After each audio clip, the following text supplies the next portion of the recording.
Hi, இது Indian home routine. இன்னைக்கு வந்து நம்ம கம்புல தோசை எப்படி பண்றது அப்படின்னு பார்க்க போறோம். கம்புனா pearl millet அப்படின்னு சொல்லுவாங்க. இதான் கம்பு. இதுல குட்டி குட்டியா இருக்கிறது வந்து கம்பு. இது வந்துட்டு raw கம்பு எப்படி இருக்கும்னு பாத்தீங்கன்னா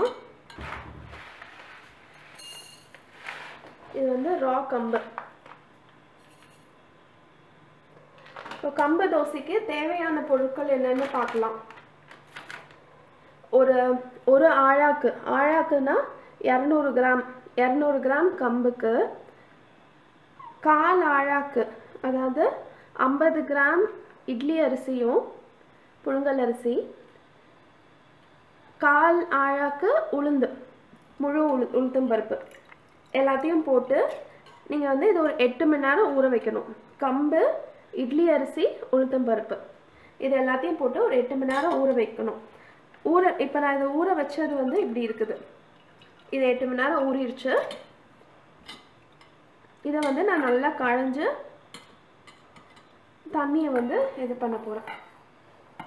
இந்த தண்ணி நமக்கு தேவை கிடையாது.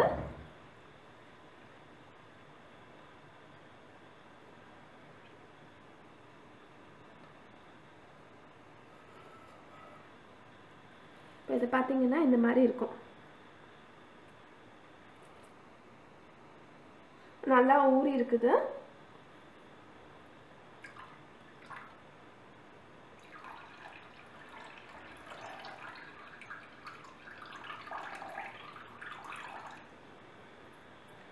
இதை வந்து மிக்சியில் போட்டு அரைக்கணும். எப்படி அரைக்கிறதுன்னு பார்க்கலாம்.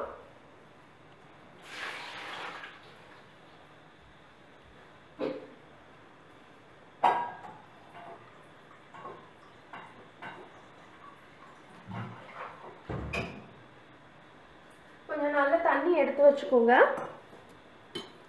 இது எப்படின்னா ரெண்டா பிரிச்சுக்கோங்க. இதை ஒன்று வந்துட்டு நல்லா மையா அரைச்சிடணும், இன்னொன்று வந்து கொஞ்சம் ஒன்றும் பாதியமாக அரைச்சிக்கணும். ரெண்டுத்தையும் கலந்து நம்ம சுட்டோன்னா நல்லா வரும் தோசை.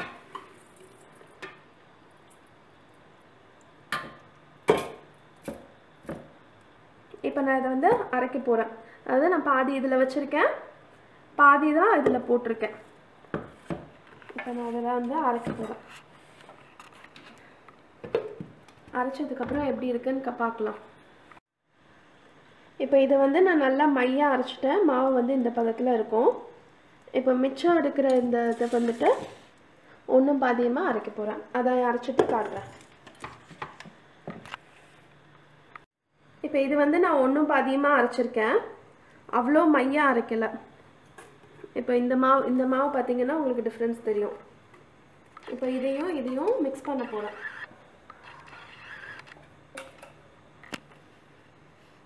அதுலேயே பார்த்தீங்கன்னா இந்த மாவு திக்காக இருக்குது, இந்த மாவு தின்னாக இருக்குது.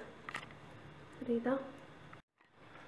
இப்போ இந்த ரெண்டு மாவையும் நல்லா கலந்துட்டு இதுக்கு தேவையான அளவுக்கு உப்பு போட்டு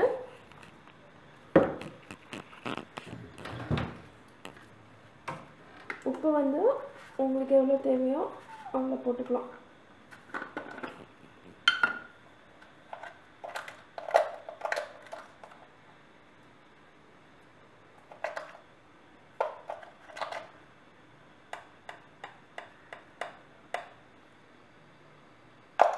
தேவையான அளவுக்கு உப்பு போட்டு நல்லா கலந்து அந்த ஒன்றும் பாதியாக இருக்கிற மாவையும் நல்லா மையாக அரைச்ச மாவு ரெண்டுத்தையும் நல்லா கலந்து நைட்டு ஃபுல்லாக அது ஊறணும்.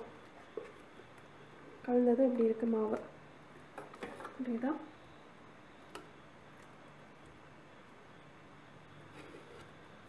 இது நைட்டு ஃபுல்லாக ஊறினதும் தோசை மாவு உப்பி வர மாதிரி உப்பி வரும். உப்பி வந்ததுக்கப்புறம் நீங்கள் அதை தோசை மாதிரி வார்த்து சாப்பிடலாம். இப்போ இந்த மாவை நைட்டு ஃபுல்லாக புளிக்க வச்சுருக்கோம். இது வந்து இப்போ இந்த பதத்தில் இருக்குது.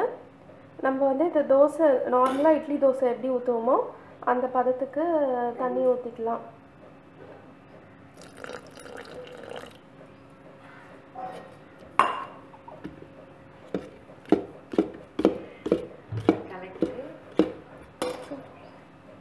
இதை வந்து இப்போ நல்லா கலக்கிட்டு நம்ம தோசைக்கல்லில் போட்டு ஊற்ற போகிறோம்.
இந்த தோசை ரெடி ஆகிடுச்சு.